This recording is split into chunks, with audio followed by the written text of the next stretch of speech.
Hello, wrestling fans, and welcome to the latest episode of the We Can't Wrestle podcast. The brothers Maxon here with you. I'm Nate, that's Aaron. Hello, everybody. I don't know why I keep doing that morning zoo radio show entrance. I don't know. Well, it's the wacky We Can't Wrestle. It's the podcast. That makes me think of John Candy on his thing on Little Shop of Horrors. Whoa, he's got all his fucking sound effect things. And anyway. Slide. I think I'll get a slide whistle for the next show. Yeah, and then one of those things you spin around. Fantastic movie. Fantastic movie. Now, spit. Steve Martin's a fucking genius. Anyway. One guy's got a pistol.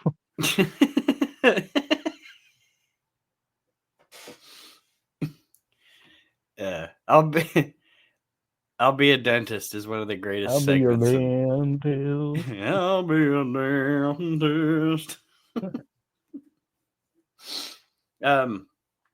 That joke where he's like, I went home with this girl. I never do that. Man, when I got home with her, man, she had the best pussy. And everyone's like, oh, it's like her cat. Oh, talking about her cat. You can't say anything nowadays without people just making it gross and offensive. That cat was the best fuck I ever had. You know what they call a hat in France? A beret. They got a word over there for everything. For everything. That's very sure.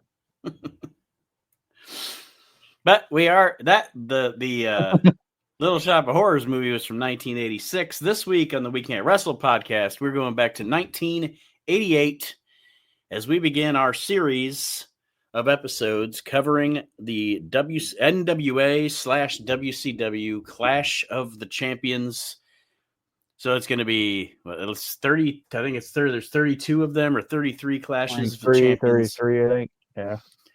Not saying that during some of those weeks, maybe we might not have another topic we discuss. You know, maybe when we start, we'll talk about a top 5 of something or whatever. But the Clash of the Champions are going to be the meat of the matter for the next 30 some episodes of the We Can't Wrestle podcast, just because, as Aaron and I were talking about, it covers most of the Turner era of World Championship Wrestling.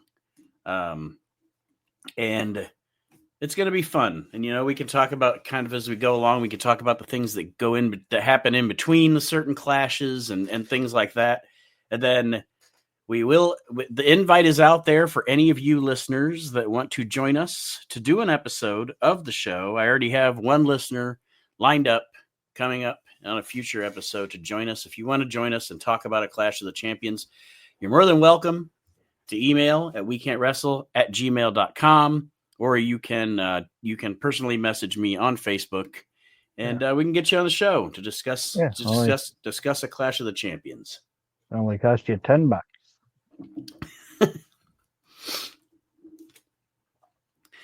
So, Clash of the Champ. Oh, go ahead, Aaron. I was going to say, kidding. It's not going to cost you anything. Yeah, it won't cost you anything. I'm not getting paid. You're not getting paid. Won't cost you anything but maybe an hour of your time to sit around and talk about wrestling with fellow wrestling fans, old school. It's always a good time. So the impetus for the Clash of the Champions, for those of you that are not aware, a lot of our listeners might be, but some of you might not be, is it was during the height of Vince McMahon pretty much trying to stymie the NWA. He had put the Survivor Series, the first Survivor Series, on the same night as Starrcade 1987, and then threatened pay-per-view companies that if they did not carry the Survivor Series instead of Starrcade, they would not get to carry the next WrestleMania. Do I think he would have done that? I don't know. I think it was a bluff. I don't think Vince would have passed up having WrestleMania on certain. Definitely not. But he knew that he was a proven commodity, and the NWA was just getting in there. So yeah, and so coming off the success of WrestleMania 3, most cable companies decided to go ahead and acquiesce to Vince's request. So what the NWA did was on the night of WrestleMania 4, or afternoon, or whenever it aired, they created the Clash of the Champions beforehand to air, free if you had cable, on TBS as a TV special. I didn't know if you wanted to add anything else to that, Aaron. That's kind of the reason the Clash of the Champions came to be, though. Yeah. And obviously in Greensboro, the Greensboro Coliseum, they drew 6,000 people. It was the night of WrestleMania 4, and according to records, they did do a 5.6 rating. So I mean, they did decent. Yeah. Against it, and I mean, I don't know if they. I would guess to say Vince didn't take a monetary hit. You know what I mean? Mm-hmm. Off of it, but it was a sign of, how do I say it? Like it was maybe the first big promotional war. You know what I mean? Like these two companies are starting to kind of fight each other, and it's Vince going, if you carry this, you don't get, if you carry the Bunkhouse Stampede or whatever, I won't give you WrestleMania. It shows that there was a little bit of Vince worrying about it. Yeah. Yeah, because he pretty much laid waste to the territories, so the NWA became not necessarily the territories. It consolidated. Obviously, Jim Crockett Promotions consolidated the NWA into pretty much its one singular promotion. And at this point, this is March 27th, 1988. Actually, Ted Turner has not purchased WCW yet, or the NWA. He has not purchased it yet. I think that's in December of 88.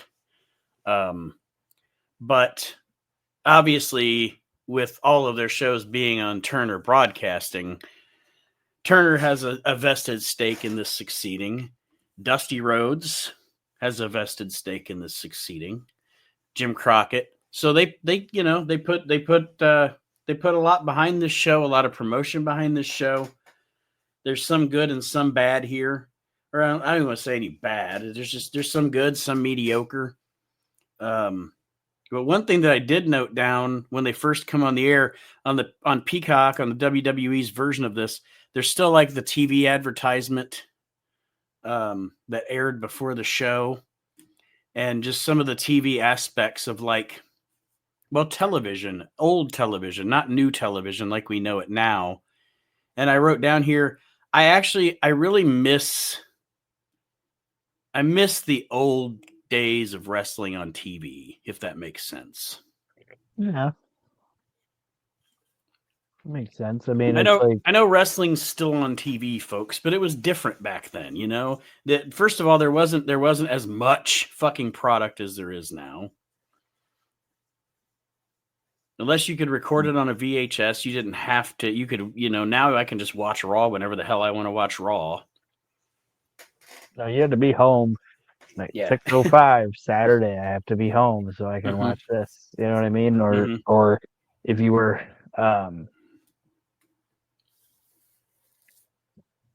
especially in 88, I guess, if you were fancy enough to have something that could record something when you weren't there. You know what I mean? Mm-hmm. Yeah, it was just it was a different time, and it was in a lot of ways a better time, I think. I agree. And I know we're old guys, and that's what old guys say, or older guys, but it really was for us. It was an experience. It was a different kind of experience than I think that younger wrestling fans today could understand. And then also the other thing that was different back then was this was an opportunity. A Clash of the Champions was an opportunity on TV without having to see pay-per-view to watch name wrestlers wrestle other name wrestlers in every match on the show. Yeah, like our mom wasn't gonna pay for pay-per-view wrestling. She wasn't a wrestling fan, and she was, a single parent, so she's not gonna drop $20 to buy a fucking pay-per-view. Yeah. So this was us watching. We got to watch pay-per-view scrambled, but this was it was must-see viewing, and um, I kind of missed the hype. You know what I Mhm. mean? Like you can turn on Raw now and or anything now, and at the beginning of the show there will be like a interaction between two guys. And I've noticed on Raw they've kind of gotten away from this. What I'm about to say, they've been hyping things more often now. But like from probably, I don't know, 98 up until a couple of years ago, it was just like, oh, these guys got into this thing. Oh, well, guess what? Tonight these two guys are going to wrestle. Mhm. You know what I mean? Like, but back then you had to like hype it because you needed people to make sure they were watching it because it Right. wasn't something you could tape or you could stream. I don't know if what I'm saying makes sense. Oh, it does. It does. It was, and again, what you're saying also reflects back to what I was saying. It was like now every single match on Monday Night Raw is name wrestler versus name wrestler. But I know there's hype. I get it for certain matches and stuff, but it's just, I don't know. It's just such a it. You watch something from this era now, and you look back on it and you realize how much shit really has changed. Yeah. Like if you would do like back when this happened, Sting and Flair are gonna wrestle each other, and it was how long did they build up Sting, and then Sting and Flair, and it's probably a month and a half that they build up this match, this Clash of the Champions or whatever. Whereas if it was like now, like Sting would show up and he'd slap Rick, and then fucking Adam Pearce comes out and be like, "You guys are gonna wrestle tonight," Yeah. Or you know? if not tonight, next week. It's going to be very soon. Yeah, and I like the fact that, and it's not gonna spoil anything because this happened how many ever years ago, but WWF didn't really do it. But I like back when WCW would be like, or NWA, like during the Sting Flair match, they were like, it's a 45-minute time limit, but if it ends before that, we have these standby matches. Mm-hmm. You know what I mean? It kind of let a little bit of credibility to, or realistic things to, this has a 45-minute time limit, But but it might not actually go for it. You know what I mean? I don't know if that yep. makes sense. No, it But does. It's like Sting and Flair have a 45-minute time limit, but if it only goes 15 minutes, we have Pez Watley and some other guys standing by back there yeah, to have some ready to go. standby matches. And if they don't, you'll get well, those matches will be on worldwide, and you can watch Yeah. them then. But we get kind of the sports feel, obviously, as the show gets introduced by Tony Schiavone and Bob Caudle. Bob Caudle, what's your opinion? I know you know my opinion on Bob Caudle. What's your opinion on Bob Caudle? No, Bob Caudle was awesome. I mean, he's. I don't think he's looked at it the same way because it was a different time and it wasn't national expansion. But he's the NWA Gene Okerlund. And I even look at him as the to go even further, I look at him as the Mid-Atlantic Lance Russell. Well, yeah. You know those Mid-Atlantic shows, he was like, there's little Uncle Bob. Like the other wrestlers fucked with him. Mm-hmm. He was just he was the voice of reason, and I don't know. I just I is Bob Caudle the greatest like play-by-play guy in the world? Like no, but he's a voice that when you hear it, it's like comfort food or whatever. You know Yeah. what I mean? I don't know if that Yep. makes sense, Oh, it but absolutely does. That's what I always say. Like, I enjoy Bob Caudle. I enjoy Bob Caudle more in the studio wrestling setting. I think obviously he fit that better than when they, went into the arena. But definitely. I think he was great at like Lance Russell, not as good as Lance Russell, obviously, but he was great like Lance Russell in narrating the story of what's going on. Maybe not even necessarily telling you all the moves, but narrating the story and being your guide through the program. Yeah.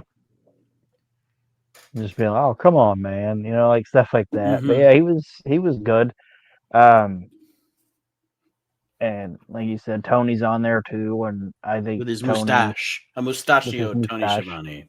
a mustachioed Tony Schiavone. I know I'm a bigger fan of Tony than you are, but I enjoy Tony Schiavone's work too. I think he kind of got stymied towards the end of the WCW run. Was like, who was gonna do anything with that? You know what I mean? Yeah, yeah. But I enjoy Tony too, and Then of course we you have know, sorry. a pumpkin headed Jim Ross at ringside Yeah, here on the Superstation. And then Tom Miller is the ring announcer. Let's get ready to boogie. ready to boogie. we both thought the same thing. It's like this guy's bigger than the wrestlers. When that And you said like, oh, sorry, I was gonna say you said like it had the sports feel to it. Like watching WCW up until about I'd say 96 ish. mm-hmm. That's one thing I always liked about like the NWA, WCW, and it was by design. I don't want to say by design, but Vince never wanted it to be that way because he wanted to be sports entertainment, Yeah. But I always liked the fact that WCW always felt more like a sporting event, and the mm-hmm. company felt more like it, like they talked way more about like contention and why, you know what I mean? Yeah. Yeah. Like Yeah. instead I of an mean, angle happening, it's like, oh, this Sting has defeated so many guys that the championship committee has deemed him the number one contender. You know what I mean? It wasn't yeah. because a snake bit some guy and that's what started it. Which I'm not knocking WWF because that shit was fun too. You know what Right. I Right. mean? But it was Yeah. more Like reality based. NWA, WCW. They would present you with the weekly top 10 and stuff like that. More of a sports based Yeah. kind of thing. And if you notice, like, I know you said that you didn't think want the show to go too long or whatever, but like when you watch their pay-per-views, they even set their pay-per-views up like I don't know if you notice, like I don't know if you ever noticed, but you'll watch it and say like the U.S. title, the TV title, the tag title, and the world title are on the line.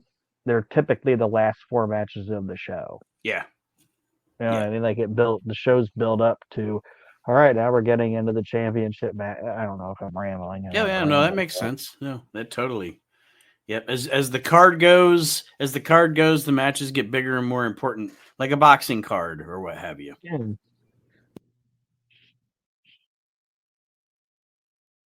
So the first match on this show, probably my least favorite match on this show. The fucking dud. It's Jimmy Garvin and Mike Rotunda. Rotunda is the World Television Champion. But now here's the deal. There's the deal. See, like Ross Perot would say, the match itself is like what do they call it? College rules.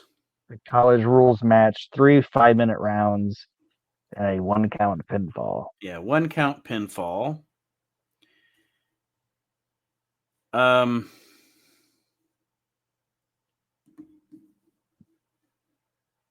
I said, it's the World TV title. It's Rotunda and Jimmy Garvin. Precious at ringside. Kevin Sullivan at ringside. I'm not. I know you're a bigger fan, maybe, of the Varsity Club than I. We haven't really ever dug into the Varsity Club too much, but I'm not a big fan of the Varsity Club. I know there's a lot of people that are. I don't know. It doesn't really get my goat. But the thing that I thought that about this match was the aftermatch was actually pretty fucking entertaining. Yeah, like when Rick came down with the board. I don't want to get too ahead of it, but I guess you want to tell him what happened during the match. I mean, the gist of it, I don't have a lot of notes on the match other than the finish, with Kevin Sullivan kind of interfering and distracting Garvin, so Rotunda gets the pin. 1 count. Yeah, it went the first round. Garvin then gets distracted. Garvin went for a brainbuster, but was stopped by Sullivan. Because Sullivan attacked Precious at ringside, which distracted Garvin enough to allow Rotunda to roll him up for the 1 count. So Mike Rotunda is still your television champion. I gave the match the star ratings. I don't know if that's silly or not, but I gave this a 1-star rating. And then he said that, like you said, the post match was exciting. Yeah, Like, the you know, crowd went like ape shit. A couple things I wrote down because, of course, Rick Steiner comes out and Precious whacked the fuck out of those guys with that board. No. I was like, oh, Steiner's selling. Precious is stiff. I was like, Steiner's selling, but maybe not selling too much. Like, maybe he was actually like getting down, girl. But yeah, Precious whacks Steiner and Rotunda with a 2x4, and then chokes out Kevin Sullivan with a coat hanger. The crowd goes fucking nuts. Man, Precious was the star of this fucking match. Yeah. Now, because my timeline was off. My timeline was off on this. Was this was after the whole drama with him trying to kidnap her and shit, right? Or was this before that? Rick? No, Sullivan and Precious. Oh, yeah. My timeline was screwed up. I was like, I think this is the kind of the blow off for that thing. I don't think it is because there's more where we're gonna get to like that Tower of Doom match. Okay, see, that's where I was messed up. That's where I was messed up in the cage. Yeah, that's where I was messed up in my time frame. Is I couldn't remember if that was before or after this. No, we still got more. This isn't a blow off. We still got more. Jimmy Garvin, Varsity Club stuff coming up. Kevin Sullivan, Patty.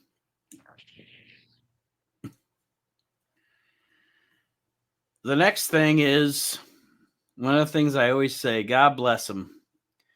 Don't let him talk. One of the most impressive athletes you'll ever see in the ring. Dr. Death Steve Williams. God, he's a bad promo. Bob Caudle interviews Dr. Death Steve Williams, who's back from Japan, a tour of Japan. Don't let him talk. Don't let him talk. It's mumbo jumbo when Dr. Death cuts a promo. Keep him a heel and put him with Gary Hart. You know what I mean? Like, god damn, man. It's just as a worker and in ring, it's like there's no shame in the game, you know, and just like an intimidating looking motherfucker. But it's like, god damn, he cannot. And it wasn't even like a good like how do I say, like a Sid. You know, it's like where Sid can't really cut a promo, but it still worked. Mm-hmm. You know, because he was charismatic. Like Steve Williams isn't very charismatic unless he's in the like in ring. He's charismatic, if that makes sense. But like, just out of this talking, he has no charisma. No, and he kind of rambles. Yeah, and it went way too long. Or just let him just be blunt and to the point. Like, don't be like, hey, Doc, we're going to have you talk for 3 minutes. Be like, we're going to have you talk for 32 seconds. And you just say, I want Stinger Flair, whoever wins this match. Yeah. Do with him like, and you could even do it where it is pre-produced. Do with him like a thing like you would do with Brock Lesnar. Like a sit down where you can pre-produce it and he gets sound bites like you're going to have piss running down your leg, or something like that. Like that could work. I'll never forget that. You're going to have it dripping down your leg. Pass. Pass. Like the guy looking at him, he's tired. Pass. And Brock isn't even a bad promo, but I'm just saying, like, it needs to be something stupid, like, Paul. Say something stupid, Paul. Like just, I don't give a shit about your kids. You know, just little things. party's over, Grandpa. Yeah. Yeah, exactly. like it makes it more intimidating when like it's not a 3-minute fucking promo. It's a comment, you Mm-hmm. know. And they needed to do that with Steve, and I don't know, and just that is where I was talking about, like, you know, oh, the sports based presentation, and I liked WCW and the NWA back in the day and all that, but it's like if this would have been 1988 and Steve Williams would have been in the WWF, he wouldn't have had a 3-minute fucking promo. You Right. know what I mean? Because Vince McMahon would have been like, absolutely not. You're definitely not doing that. And even Paulie knew it when that brief time they were in ECW. How many promos did Steve Williams cut in ECW? None. None. He just stared at the fucking camera. Like, be intimidating. Yeah. So the next deal on this deal Is awesome. is the Midnight Express and the Fantastics, which is always fantastic.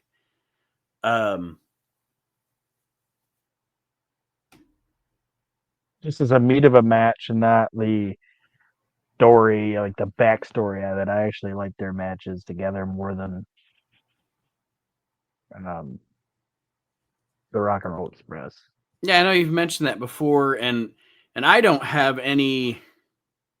What do I want to say? I don't have any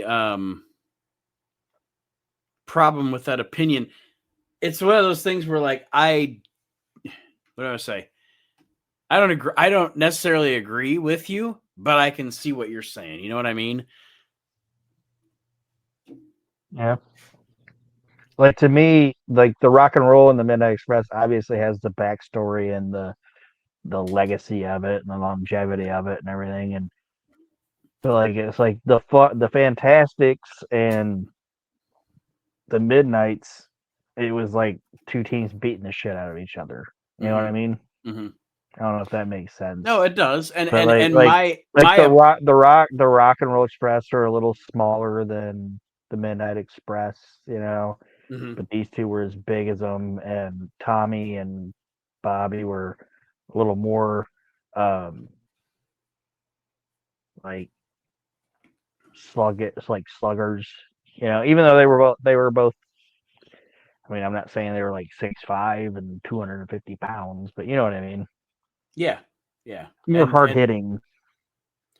And and I think another probably just from a personal standpoint, I know, but I think another reason probably that you say what you say and I say what I say is I think that you're most definitely a bigger Fantastics fan than I am.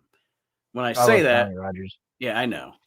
And when like I said, when I say that, I'm not saying in any way, shape, or form that I think the Fantastics stink or anything. You know what I'm saying. You're a bigger fan of the team than I am. Tommy Rogers is like the wrestler that I like. You know, like I don't know, like the compact, just like he can, like I could believe if Tommy Rogers went out there and had a slugfest with somebody, but then I could also believe like him having like a high flying type deal because he could do it all. You know. Yeah, yeah. It's the. And I know And this Bobby guy. was really good too. I think it's the guy with Tommy Rogers, and thinking of the type of wrestlers that you like. Obviously, this guy came after Tommy Rogers, but it's the Dean Malenko thing, you know. It's like Dean Malenko, Fire hydrant. Candido. Yeah, Dean Malenko, Candido, Benoit, to a certain extent, Eddie. You know, Brad was a little taller than him, but kind of like on a level of like a Brad Armstrong. I like watching that type of that's the type of wrestling that I'm like, I like watching this shit.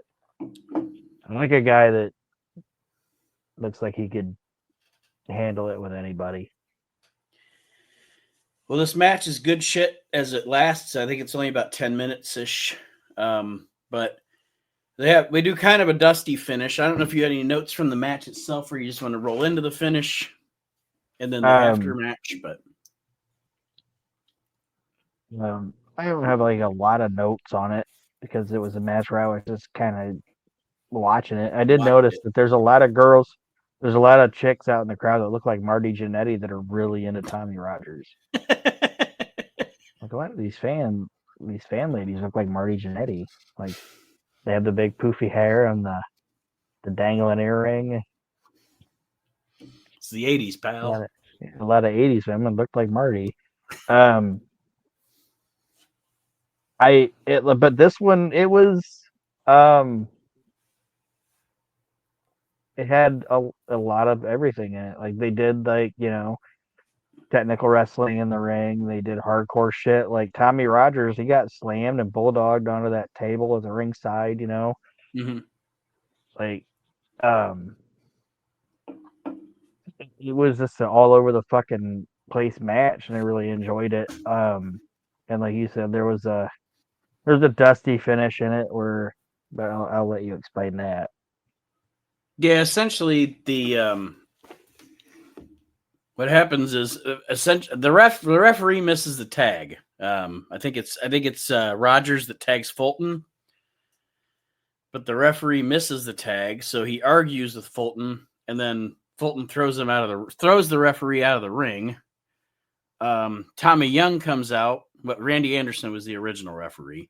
Tommy Young Yeah, comes out, does the 3 count on the Midnights for the Fantastics to go over.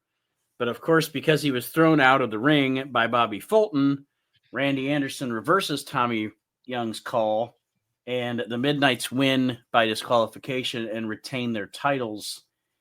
And I did write down here Precious and Cornette, because Cornette, like Precious with the board, Cornette whacks the fuck out of these referees with the racket. But his is great because it's really for no reason.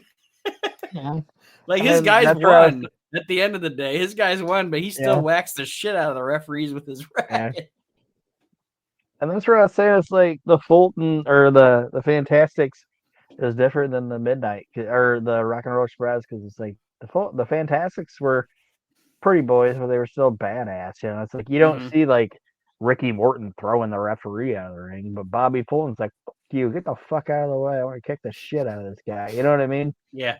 So I don't know. I just like these four together a lot, and I gave the match 3 stars. And it's I don't know if we're gonna see it on the next anything of it on the next Clash, but it's obviously gonna keep continuing going forward because Cornette whips Fulton, and and it was kind of like a dusty finish, like he said. So there's probably more to come from it. Oh yeah, there's definitely some Southern wrestling heat here at the end. So up next on the show, Jim Cornette is back. As Jim Cornette is interviewed by Ken Osmond, who 30 years prior, talk about being typecast for your whole life, had portrayed Eddie Haskell on Leave It to Beaver. And during this, and of course, he's doing this because they're hyping the new Leave It to Beaver show that's on TBS. Yeah, Eddie Haskell's interviewing Cornette. I don't even remember what this it was just the new Leave It to Beaver. Yeah, old Beaver. Like old Beaver's an adult now. But anyway, the Like you would have thought by the time he got that old, he would have been like, "Can you guys stop? I know, like, have you guys looked at Stop calling me Beaver. Stop calling me Beaver." Yeah, I don't want to be called Beaver anymore. I don't even remember So, what Beaver's actual name was. so you know how sometimes you go down a wormhole when something's going on. I just have to put down while this was airing or while I was Wally. watching. No, Wally was his brother. I can't remember what Beaver's actual name, like the character Beaver's name was. While I was watching this, I hopped on the Wikipedia because I wanted to see about Ken Osmond. Because I was like, well, this guy, 30 years later, still playing Eddie, still doing Eddie Haskell. I don't remember him doing anything else. He ultimately really was typecast. And apparently, after Leave It to Beaver and being typecast and not being able to get really any other roles, He became an LAPD police officer. I thought you were gonna say he got in like porn or something. And I think he got shot. But yeah, so anyway. So he wasn't good at it? Yeah. Theodore. That was Beaver's character's first name. Theodore Beaver Cleaver. Anyway. Like, did he die? Or was he, like, did he live? Haskell? Oh no, he Haskell. I'm calling him his character name. Osmond? No, he lived through the I don't know. I don't remember. I was reading. Anyway, yeah, I think he definitely lived through the shooting because I think that was before this. Do you remember, like, or do you remember? Could you imagine, like, if he shot, like, the guy that shot him? Would have been like, Dutch? Like, in there, drive away. Like, you just shot Eddie Haskell. I think I just shot Eddie Haskell. It's kind of like when, like, Steven Seagal was a cop. And he showed up, and, like, on that episode, that guy was like, "You Steven Seagal?" Like, what? Like, the guy was more interested in the fact, not that he was getting arrested, but it's like, "Are you Steven Seagal?" Yeah. These gangbangers drive away, be like, "I think I just shot Eddie Haskell." The next segment has Bob Caudle interviewing my man, Gary Hart. And nobody's man, Al Perez. No, he is somebody's man. He's Gary Hart's Latin. This is my Latin, Al Perez. Latin, Al he's Perez. not like my big black Abdullah the Butcher. He's my Latin, Al Perez. Gary Hart just pulled Al Perez all over the fucking world with him, didn't he? He wanted that fucker. That guy had so many. He wanted Al Perez to be his fucking cash cow, man. That guy had so many start stops, and it's like, I don't know, man. Did he suck? Perez? You know, it's funny because he had so many start stops, and it's like, I don't like. He didn't have a significant enough time to, like, anytime he was in anything to be like. I'm gonna say for this. Me to, like, I'm gonna build say an this. Opinion of him. I'm gonna say this, and I want you to tell me if it makes sense. Okay?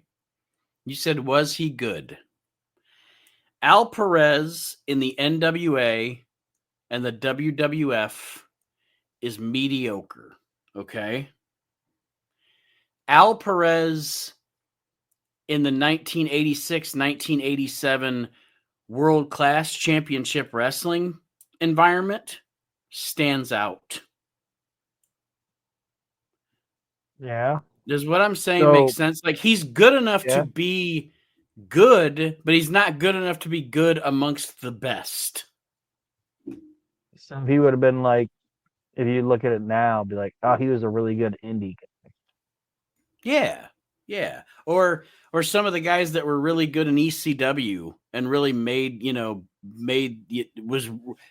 really good in, like, Tommy Dreamer. Tommy Dreamer in the ECW environment is good. Put him into the WWE, mediocre. He's just a guy. Yeah. But that's how I feel about Perez. I don't think he sucked. I don't think he stunk. He just didn't. I don't think he had it to make it in one of the big two. Yeah.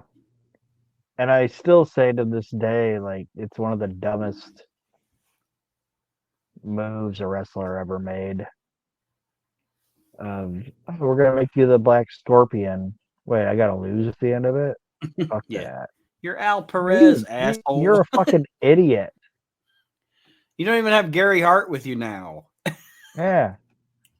Just fucking switch out the Tiger and fucking go with it, man. Because you probably could have got another 3-year deal out of that shit. Oh, no, I'm gonna lose at the end of this. Book it. I don't want to do that. The next match on this show, based on the talent involved, the stipulations of the match, was really a fucking letdown. Yeah, this should have been really good, but I think it was just I know there was stuff going into it, but I feel it was just kind of like Dusty getting himself on the show, you know? Yeah, it's Dusty Rhodes and the Road Warriors against the Powers of Pain and Ivan Koloff in a barbed wire match. There's barbed wire strung around the ropes. The match was just such a letdown. I think even Koloff and Dusty were the only two that it looked like felt the wrath of the barbed wire by the time it was over, which is only a few minutes. Yeah, which I didn't mind that. Like, I didn't mind the fact the match didn't last a long time because, like, um, a barbed wire match with 6 guys the size of these guys wouldn't Right. I don't think would be like 30 fucking minutes. You know what I Yeah. mean? Yeah. So that I get that, but yeah, the match itself was just kind of whatever. Dusty and the Road Warriors win. I really honestly don't have a lot to say about it. It was very much a letdown. Yeah, it was an injury angle match because Animal's eye gets re-injured, but it Mhm. was what it was. Like I said, I think it was just Dusty's way of getting himself on the Clash. Attaching himself to an overact. Yeah. He's never done that before. God bless him. It's kind of interesting to hear Tony Schiavone. It being as it was one of the shows that you and I grew up with. As you know, in 1988, I was 10. You were 7. What, 7 or 6 or 7, 5? Anyway, it's kind of funny to watch this show and hear Tony Schiavone and Jim Ross talk about the upcoming debut of the main event Main on event. Sunday I night. noticed that. I'm like, okay, yeah. We should watch the main event. It always looked like Jim Ross had his hand on Missy Hyatt's ass. Well, because he did. And apparently 30 years later, he literally did. But anyway. Oh yeah, he had it in it. By God. It's gonna be a slobber knocker. She's like, "Hey Jim, I'm going to the store. What you need?" By God. But I miss. That's the other thing I miss about old wrestling is those secondary shows, and there's good shit on it. Like, um, I wish the network or Peacock or whatever would put like WCW Power Hour and WCW Pro on Well, yeah. there Some and of the release best and release more of those release more like WWF Mania, you know. some But of the even those, best episodes of WWF Superstars match wise are after Raw became the primary show. yeah. But there's good shit in those WCW things, and thankfully we got YouTube, and I'm not gonna put out any names because those guys. A lot of those, it's funny because like you'll get subscribed to like a YouTube thing Mm-hmm. that has like WCW Power Hour and the main event, and then all of a sudden they get shut down because enough people start subscribing to it Right. that WWE's YouTube trolls find it and shut it down, and then they have to open it up as something else, you know. But it's like those shows were fun to watch because you get to see, you know, I don't want to say it, like you get to see like the gambler and this guy and that guy, you know what I mean? Like, Yeah. good shit on there. I don't know if what I'm saying. I don't want to ramble, Yeah. but you know what I'm No, saying? Like, it's like, I'm oh, the same that's the way. wrestling I Like remember sitting down on my fucking chair and watching in absolutely. 1991.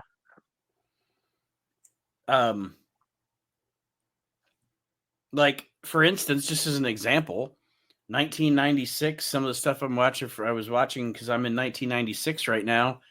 WWF Superstars, like they have a cool little like 3-week angle with great matches with Justin Hawk Bradshaw, Dutch Mantell, and fucking Freddie Joe Floyd, who's Tracy Smothers. Like you get to watch JBL wrestle Tracy Smothers, you get to watch Dutch Mantell wrestle Tracy Smothers, and then you watch them in a handicap match against. I mean, I don't know.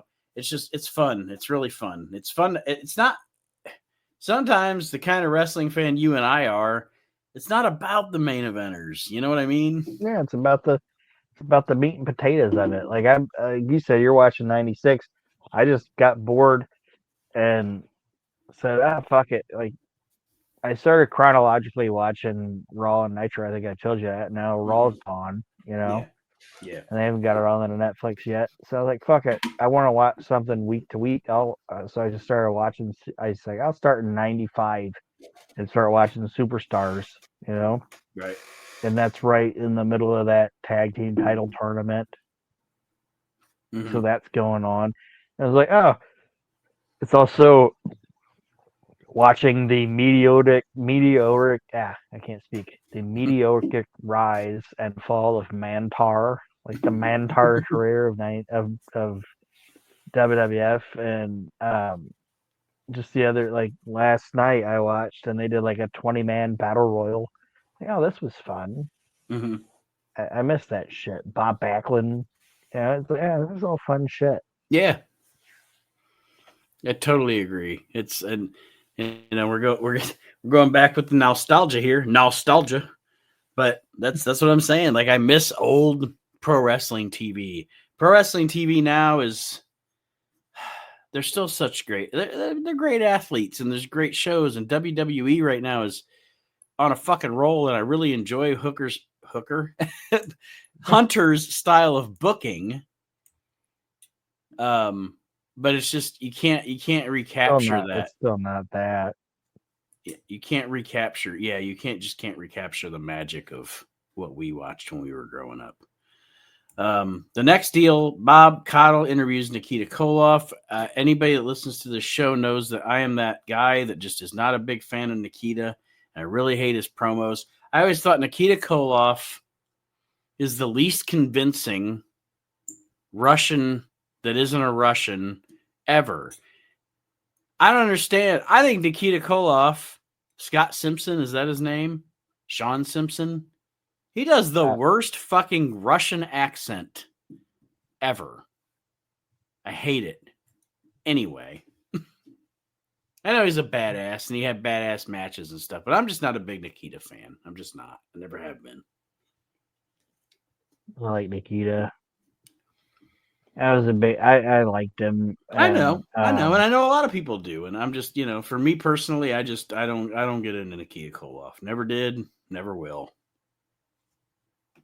I liked him, and you gotta respect a guy that, respects his gimmick or whatever. Mm-hmm. But I don't remember who it was that was talking like Nikita would even like kayfabe in front of the guys, Mm-hmm. Like he'd still do his like Russian shit in front of the guys. Was it who the fuck's it? Tony Schiavone was talking about it and said Nikita like be on the plane and be like do it and like doing all that shit. And Arn Anderson would be like, "We all stop it." Like shut the fuck up. We all know you're from Minnesota. He'd be like, "We all know you're Scott Thompson from Minnesota," and like doing the fucking like Minnesota voice, like shut the fuck up, man. But as a character and a gimmick and everything, I like Nikita. I'm a bigger fan of Nikita as a heel, mm-hmm. and I understand why they had to turn him and all that, when Magnum got hurt. Yeah. And the guy himself, I respect a lot. Like for one, like I said, he lived his gimmick, so I respect that. And then he gave up a lot of money when his wife got sick to like quit and go take care of her, and then came back and all that. But yeah, I was just, I know you don't like him, but I like him. And again, it's not like I'm like, oh, Nikita Koloff is fucking worthless and it's not that kind of a thing. It's just I'm not a fan. I'm just not a fan. And I see that guy and I'm like, man, if Vince would have been able to get him, whew.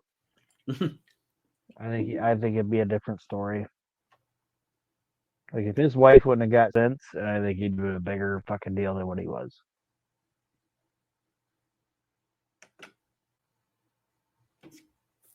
So the next match on this show, it's the NWA World Tag Team Championship on the line. And it's really good. It's Arn Anderson and Tully Blanchard against Barry Windham and Lex Luger.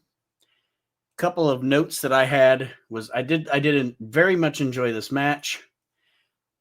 And the other thing was I understand why. It's funny because they had Luger, they had the idea to turn Barry Windham heel, so they gave Barry Windham and Lex Luger the tag titles, right? Mm-hmm. Because that's how you start that story. That's how you're going to ultimately tell that story. The funny thing to me about it, though, is their intention was for Barry Windham to turn heel from the very beginning. It's obvious. It's telegraphed. That's wrestling booking 101. However, my personal opinion is because I enjoyed them so much as a tag team, I almost wish Luger and Windham would have been given the chance to be a team longer. Yeah. And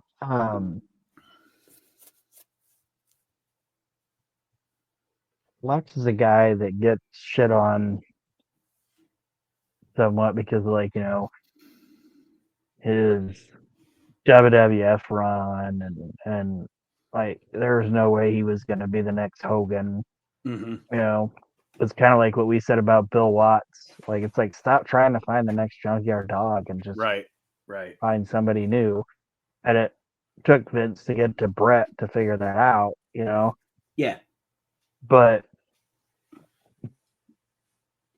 this period of Lex's career up until them having him slam Yokozuna is, I don't think it's talked about enough. And Lex wasn't bad. You know what I mean? Like I always say it, 88 to 92 Lex Luger. Okay, 88 to 92 Lex Luger in WCW. I enjoy. I enjoy him as a babyface. And then I really, really enjoy his heel run with Harley. And Hughes with him. That's a great fucking gimmick. And it's like you said, I think he really did. It's one of those few times, being the master promoter that he is and the master creator that he is, Lex Luger's, it's one of the, I don't know if it was the fact that Lex couldn't do what was expected of him, or if it was WWF expecting too much of him, or not positioning him properly, or giving up on him too soon. But one way or another, Luger in the WWF is one of Vince's few promoting failures in wrestling. Yeah, he should have. How do I say it? Like, he wanted to create the next Hulk Hogan with Lex Luger, and it wasn't going to work. It should have been all the time Brett. And I think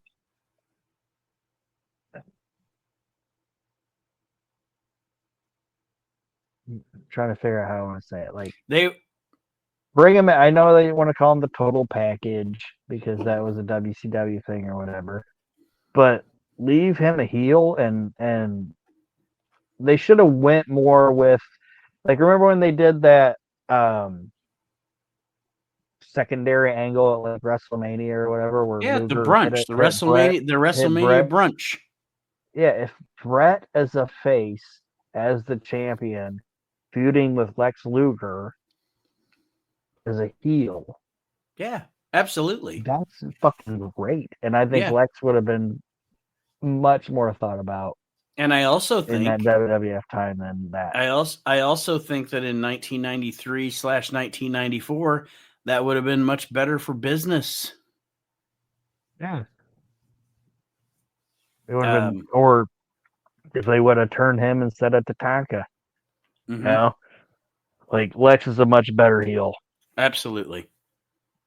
And I know it's not now, but it was because that was his natural personality. You know what I mean? Like now I know he's not that way, and I don't want to say whatever about it, but I shouldn't say I don't. I know. I just from talking to or not talking, but like listening to people talk about him, it's like Lex went through what he went through and came out of it, and people that didn't like the old Lex Luger still now say, "Oh, he's a great guy." You know what I mean? Yeah. But at that point of his career, he was a heel. You know what I mean? Wrestling fans can pick up on fake, even though it's a fake sport. They can pick up on fake. If that makes sense. Well, he's good. He's good as a face in this match and in this scenario. Oh, definitely in this scenario, he is. Yeah, because he had great heels to work with. And he's working with Arn's a Super Bowl in this match. He's bumping like a fucking Super Bowl. Yes, he was. Arn Anderson collected every dime of his money during this match. He's the MVP of this fucking match.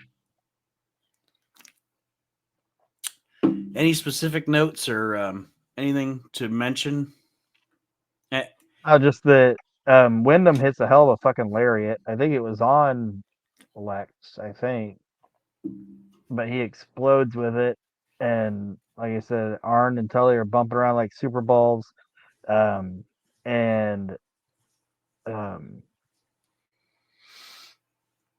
we get into the next match, this is the loudest the crowd was. Like the fans were into this shit. Yes, very much into it. Very much so. And it's kind of like it is the epitome of what you were saying earlier about the card building with the title matches and the level of star that's coming out match to match. Yeah. You can literally hear the crowd throughout this show building and building and building. JJ Dillon tries to use a chair, but Arn accidentally runs into the chair. Luger and Windham win the title, and I actually have down in caps here, huge fucking pop. This was the fucking loudest reaction of the show. This was one of those ovations on wrestling television where you almost can't hear the announcers. Although the announcer is Jim Ross and nobody can yell over a crowd like that like Jim Ross can. No, I really enjoy, this is the match that I have the least amount of notes for because I was super into it. And I'll say this, I dare say, even though the next match is good and long and good, the tag match was my favorite match of the show. It was mine too, and you know, I'm gonna admit something here.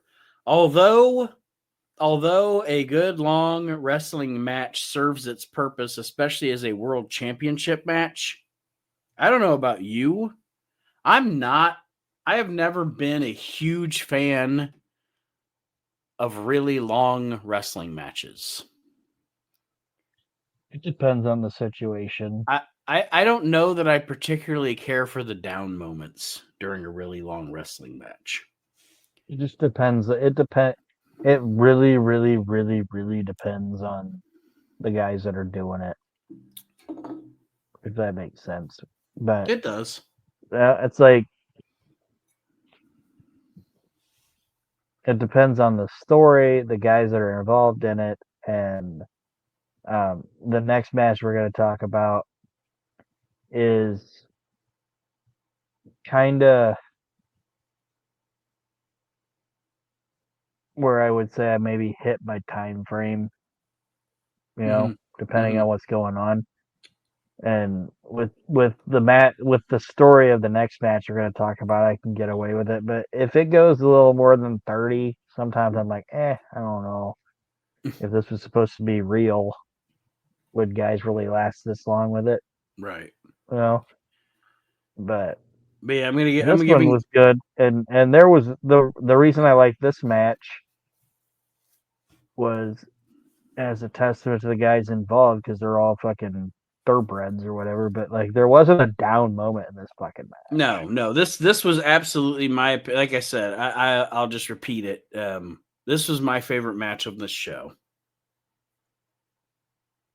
There was no slowdown in this. This was just no. boom, right out the bat. Like Luger hit the torture rack right at the start, and so like the story of the match is like Arn Anderson and Tully Blanchard's characters were like, holy shit, this guy almost fucking beat us in like 5 seconds. We were Right. fucking Right.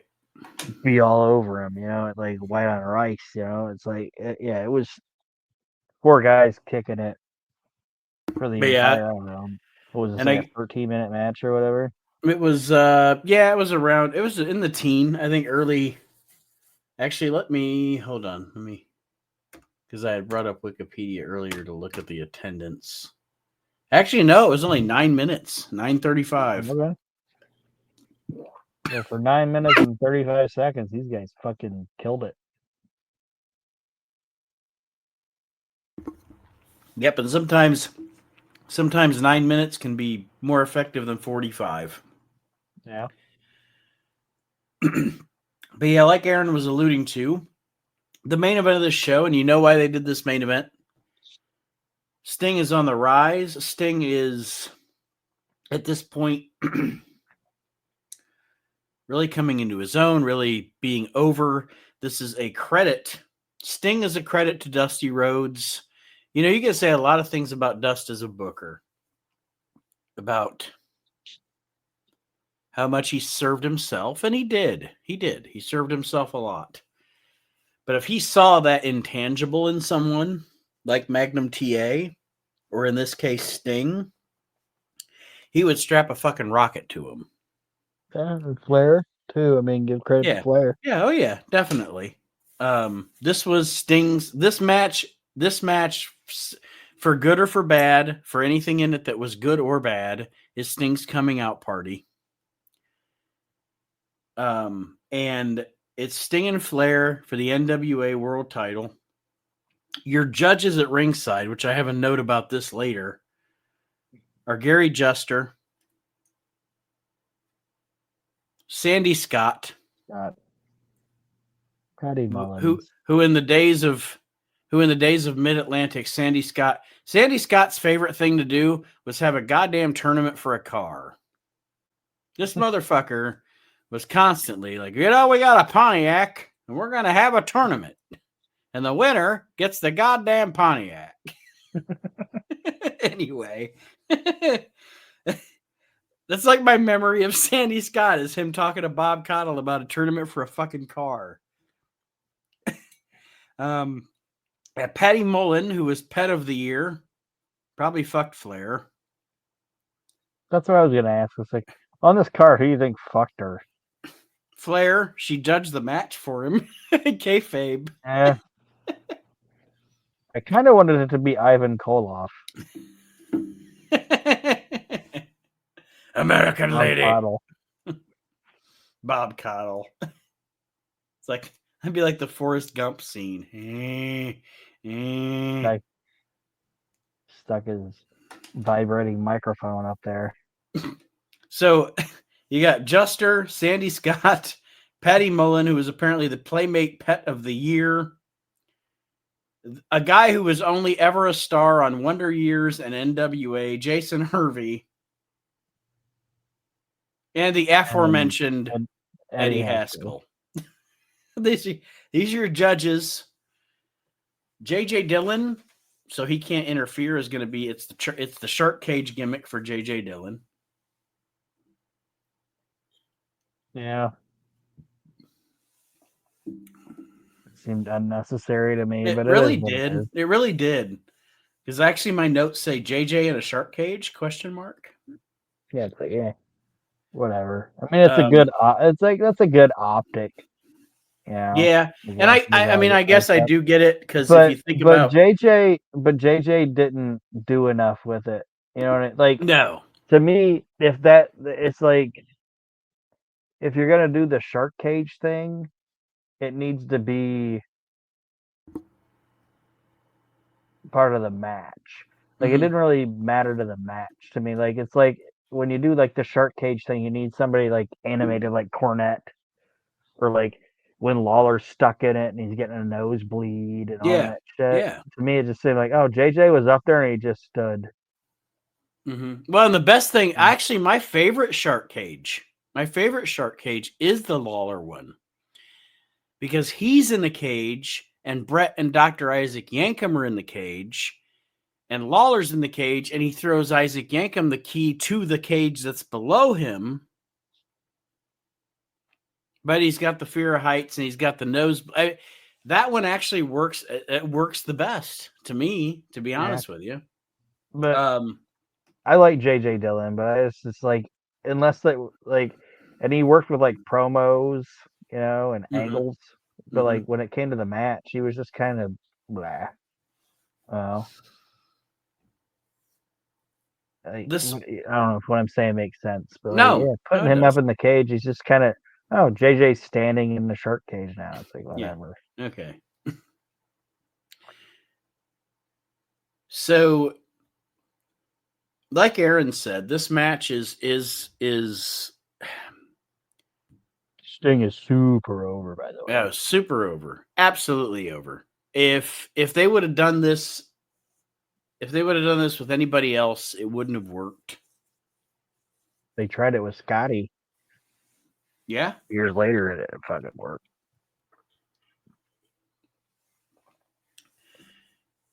And we're talking about a match that every wrestling fan knows about.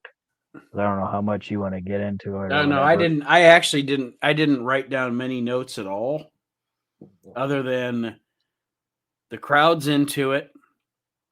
You can see that this is Sting's coming out party. He's very over. It's the intuition of the promoters and the bookers judging crowd reactions. And Flair and Dusty, etc., recognizing that Sting's a fucking star. And they go to a time limit draw. And this is where I was going to say, where you're talking about like long matches or whatever, where in this instance,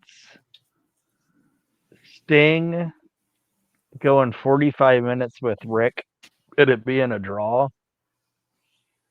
I think did more for his character than winning. Oh, absolutely. Yes, absolutely. Because he's not ready to carry himself as a champion yet. Yeah. But with the company, if you can show that he can hang with the man to the time limit, first it helps Sting, like you said, because it makes him look like, wow, this guy, whether he won or lost tonight, this guy is a threat. And it helps Flair. It benefits Flair because two reasons. First, he keeps his title. He went his 45 minutes. He defended his title. He didn't cheat. He didn't fuck the guy over. Yeah. But it gives him someone to work with for the foreseeable future and make some fucking money. Yeah. Like when he walked away from it, like he wasn't like, "Oh, I did what I did." Like he stumbled away from that shit. Like, Jesus fucking Christ, this fucking guy, And it's like, this was great fucking storytelling, and like I said, I think it did 10 times better for Sting than just either losing or winning or what. Like this 45 minutes is some of the best storytelling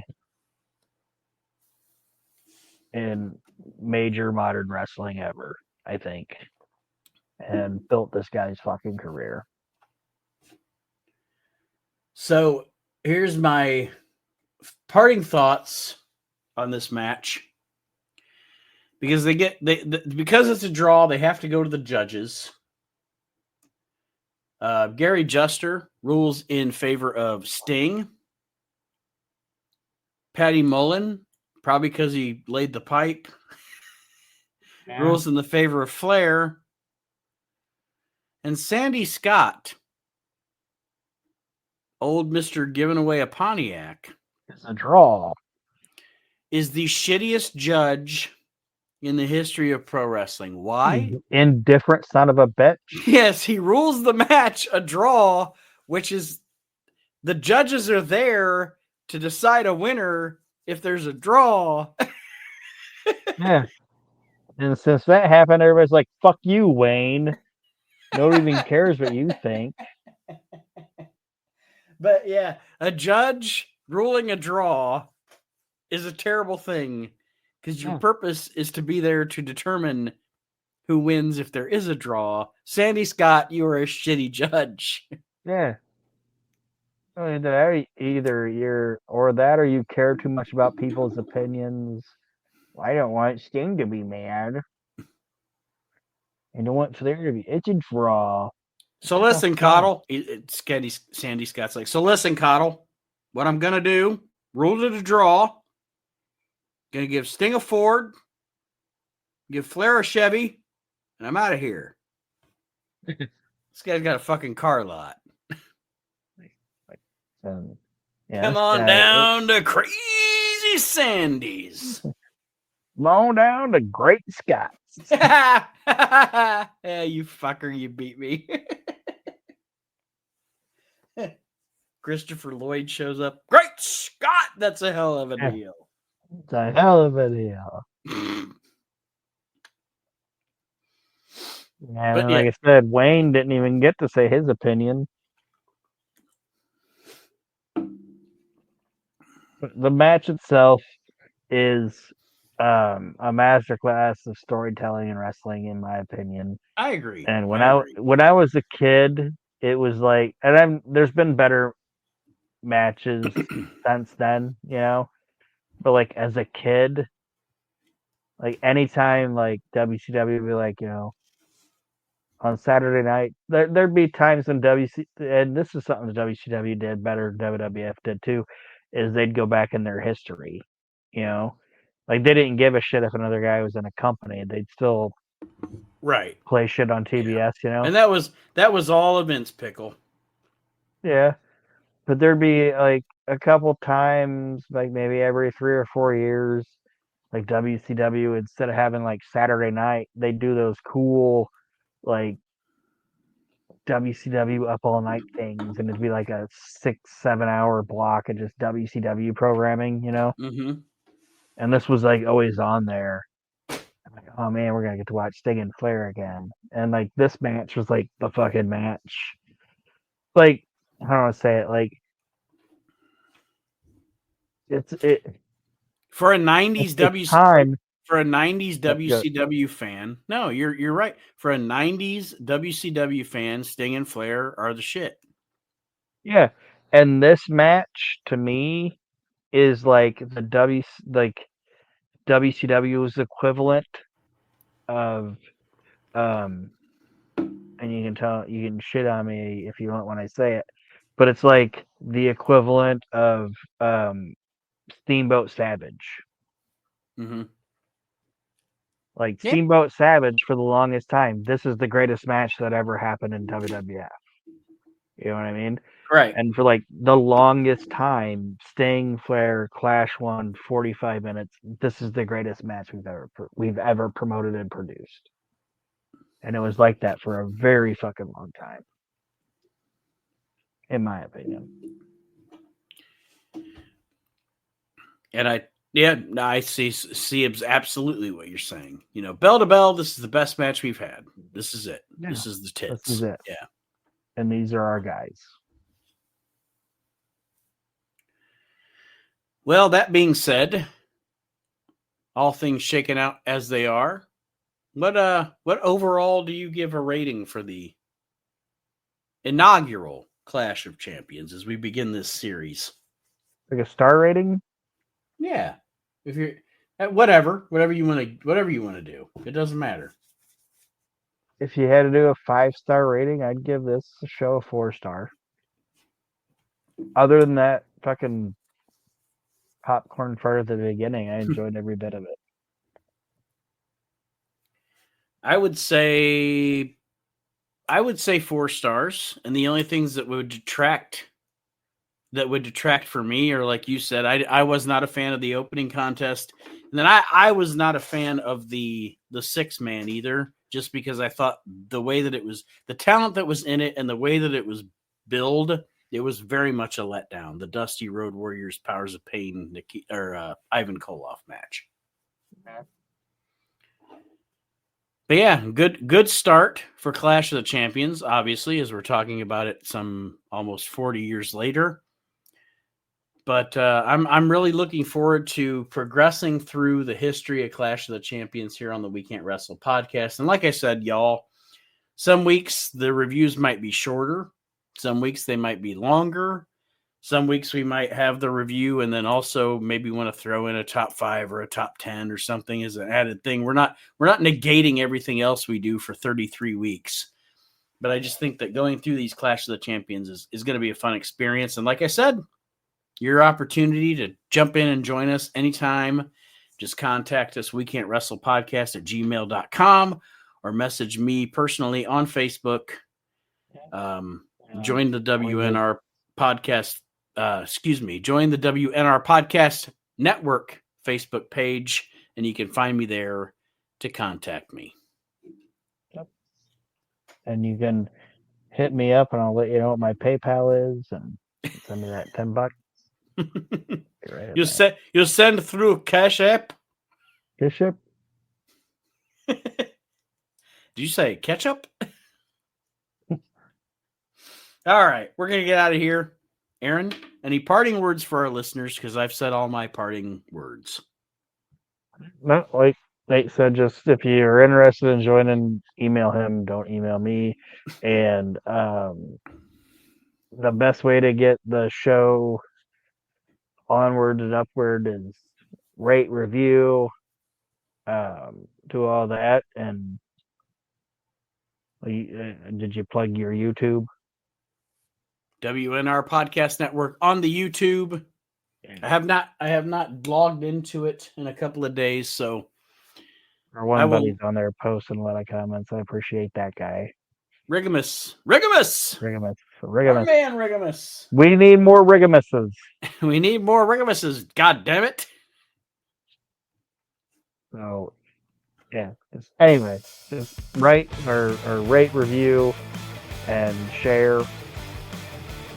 Help build the show up even more. Good night, everybody.